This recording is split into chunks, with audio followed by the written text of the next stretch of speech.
बक्सर के हमारे दोनों बड़का भाई एगो बड़ भाई एगो छोट भाई आ दोनों लोग के नाम ए से है आशुतोष है अखिलेश भैया हमारे नाम ए से है तनी ए स्क्वायर पर आगे हटो लो आगे से खाली कर लो गर्मी जन हो तारे कहाया भी खून के हाथ में लेके चले का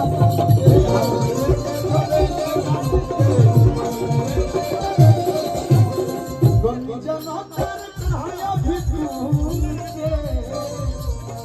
हाथ में लेके चले कानून के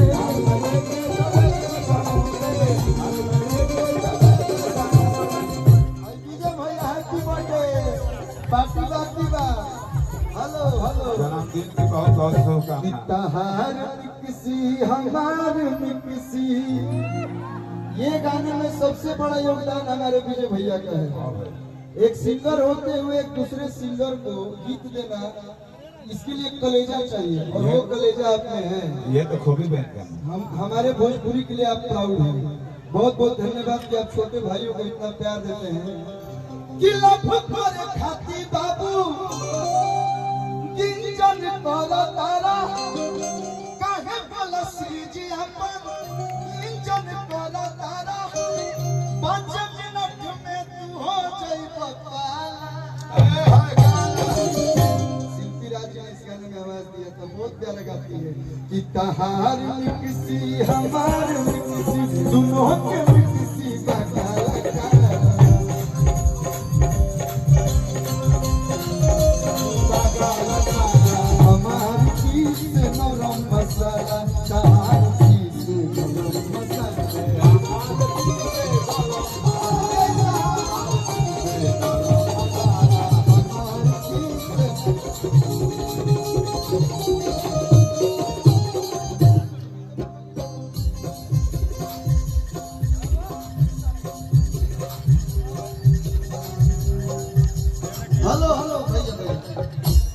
कितने हवे बम हम तो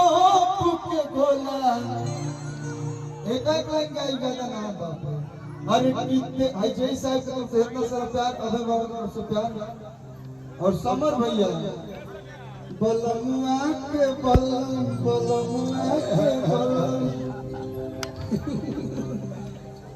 गाना अच्छा हो या खराब अगर लोग सुनता है यानी कि बढ़िया गाना ठीक है जो बाजत तो तोने चलेगा चाहिए अगर बात तो भजन गावे खातिर हमके अपन नहीं माने जाए भजन तो इतना सुंदर सुंदर गा दे लेकिन महात्मा लोग सुनिए लोग तो कोई लोग भोजपुरी में बढ़िया गीत गावेला सही है तो हर बाली बहु मर लपका में लुका मर हेलो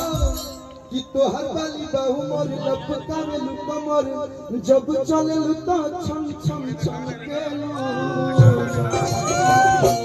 गोरी शीशा लेकर चम चम चम के गोरी शीशा लेकर चम चम चम के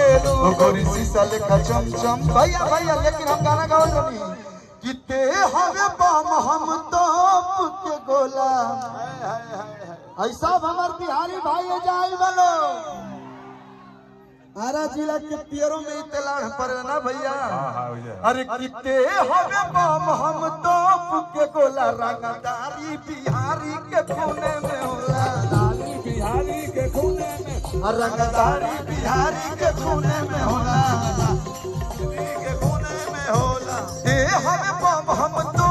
के गोला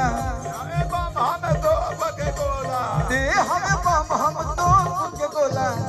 रिंकू भैया बने मन से स्वागत का और सबसे बड़े हमारे हीरो लाल बाबू पंडित सर एक बार जोरदार ताली बजा दीजिए भोजपुरी के बहुत अच्छे डायरेक्टर एक बार जोरदार ताली चारों तरफ से आप लोग बजाएं लोग और सर के साथ आपने 3 फिल्म किया है दुल्हाधीन ससुराल गलिया राज और ममता की छाव में जो कि इसी महीने रिलीज होगा उसका ट्रेलर आप सबके बीच सूर म्यूजिक से आया हुआ है आप लोग प्यार दीजिए और इसके बाद आएगा मेहमान जिनमें आशुतोष भी बढ़िया बढ़िया गीत निकले बड़े अखिलेश भैया धोखा दे दे कि यूपी के हो कि बिहार के हो आग लागे जनुआ के बुकिए से हम रंगदारी कितना गाना ना रंगदार है लेकिन गीतिया लोग पसंद कर लेते गाती ही ना देखने में क्यूट हूँ लेकिन अपने बोली सुनो को म्यूट कर देता हूँ मैं। कि आग लागे जनुआ के बोलिए से बात करे राई फल गोलिए से